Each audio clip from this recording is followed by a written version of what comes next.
그리고 어제 김인석 대표님의 첫 최고위 회의가 열렸지요. 여기서 사법개혁을 정조준했습니다. 사실 저도 좀 어이가 없었는데요. 조희대 대법원장 왜 이렇게 하는 걸까요? 저는 다시 한번 얘기 드리고 싶습니다. 판사는 판사답게, 검사는 검사답게, 정치인은 정치인답게.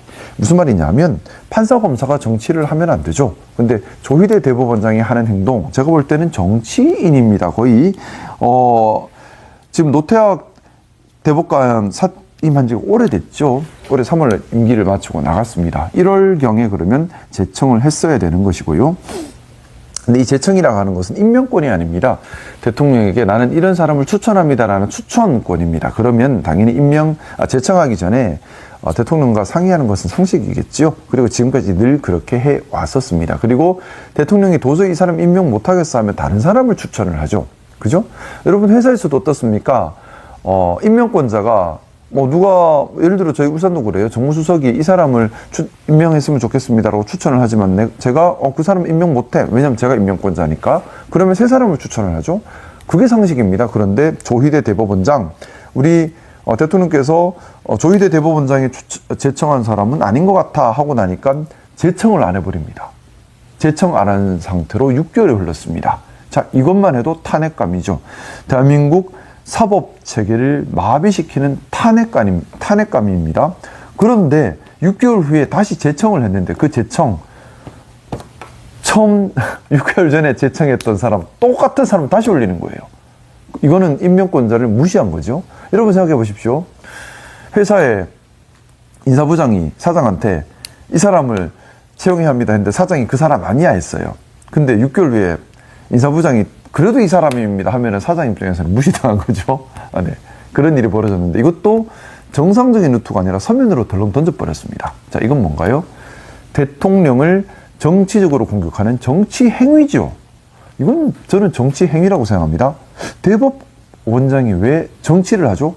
판사는 판사답게, 정치인은 정치인답게.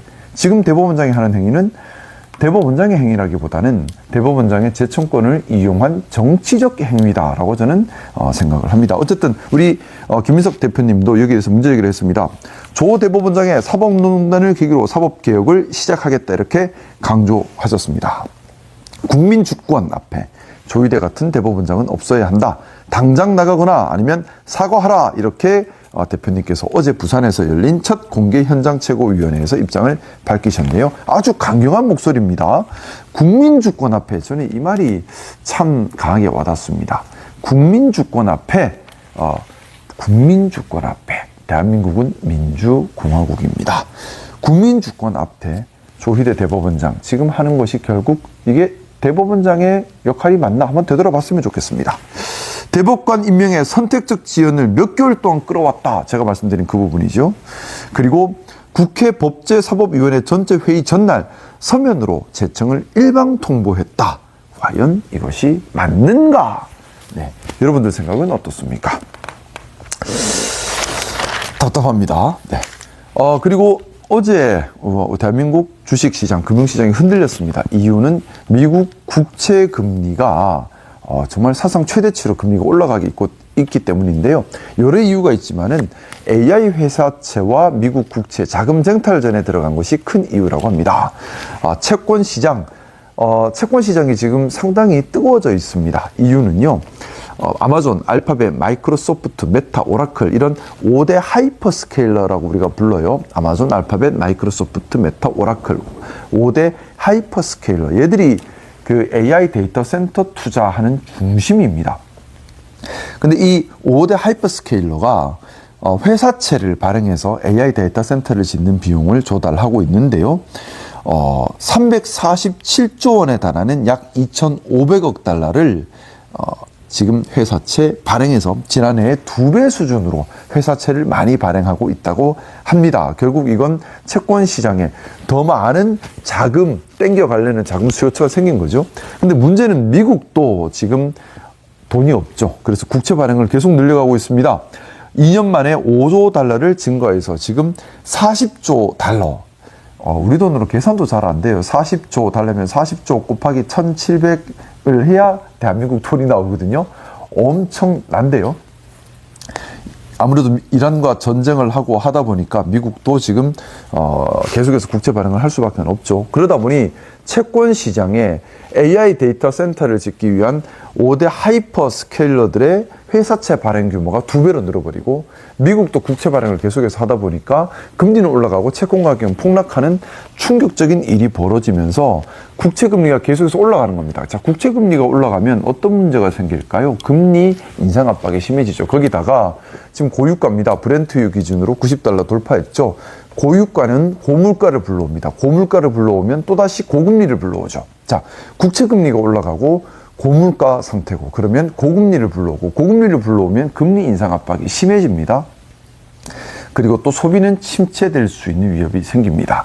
물론 미국 지금 여러 경기 지표들을 보면 소비 침체까지 아직 가고 있지는 않아요. 하지만은 분명히 국채 금리 상승, 채권 가격 하락은 금융시장에 상당한 악재로 지금 작용을 하고 있고 이것이 지금 이제 주식시장에까지 악영향을 미치고 있는 겁니다.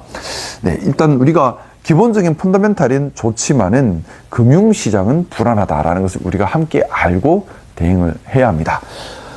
대출에 대해서 여러분들 걱정 많으시죠? 지금 대출 총량이 많이 줄어서 걱정이 많다 해서 지금 정부에서 대출 총량을 대출 취급 한도를 최대 30조 원가량 추가로 부여하는 정부의 8.13 부동산 대책이 발표가 되었습니다. 최대 30조까지 대출을 추가 공급하겠다라는 정부의 8.13 부동산 대책인데요. 시중은행들은 그럼에도 불구하고 개인별 대출 한도 규제는 유지한다. 이게 무슨 말이냐 하면 아파트 지어서 신규 입주할 때 집단대출 하죠. 이 집단대출 쪽으로 신규 대출 총량이 늘어난 걸 집중하겠다는 겁니다. 그러면 어떻게 되죠? 개인 이쪽으로는 돈이 들어가는 겁니다. 저는 근데 이 방향성은 맞다고 생각해요. 뭐냐면 주택담보대출 이거는 정말 집 살 때 돈 부족할 때 아껴 해야 되는 주택담보대출이에요. 주택담보대출은 집 살 때 자금 지원하는 거잖아요. 근데 이 주택담보대출을 받아서 주식 투자에 쓰는 사람들이 있어요. 이거 하면 안 돼요. 그런 거 하면 안 돼요. 집단대출은 집 살 때 들어가는 돈이죠. 그러니까 집단대출에 집중하는 거는 나쁜 방향성이 아니라고 생각합니다. 무주택자가 집을 사는 데 도움을 주는 거니까요. 그런데 똑같은 주택담보대출이라도 개인주택담보대출은 사업적 목적 또는 주식 투자 목적인 경우가 많습니다. 이런 경우는 당연히 늘려서는 안 되겠죠. 저는 B2 하지 마시기를 다시 한번 부탁드립니다. B2 하기에는 너무 위험한 세상이에요. 그럼에도 불구하고 지금 B2가 폭증하고 있습니다. 저는 이것이 대한민국 경제에 위험한 뇌관이 될까 우려스럽습니다. B2 하지 마시고요. 주택담보대출은 집 살 때만 쓰십시오. 네.